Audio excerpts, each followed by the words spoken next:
Hello viewers, কেমন আছেন সবাই? এই ভিডিওতে কথা বলবো অনুপম খেরের নতুন হিন্দি মুভি সিগনেচার নিয়ে। মুভিটির ডিরেক্টর গাজেন্দ্র আহির। মুভিটি রিসেন্টলি রিলিজ হয়েছে।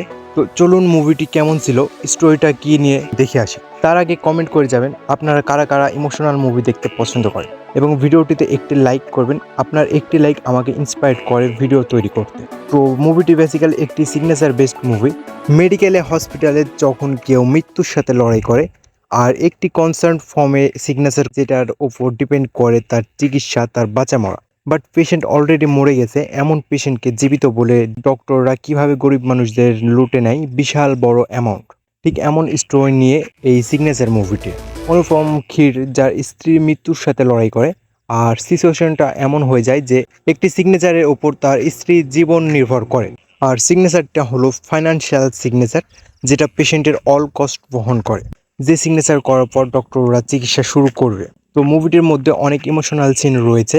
কিভাবে সে টাকা ম্যানেজ করে, কিভাবে সে তার স্ত্রীকে বাঁচানোর জন্য তার জীবন কঠিন করে ফেলে, এগুলো লিটারালি আপনার চোখে পানি নিয়ে আসবে। মুভিটি অনেকের বাস্তব জীবনের সাথে মিলে যেতেই পারে। মুভিটির কাস্টিং, মুভিটির প্রেজেন্টেশন ওভারঅল জোস। তবে মুভিটি খুবই অল্প বাজেটে তৈরি করা হলেও মুভিটি অনেক সুন্দর।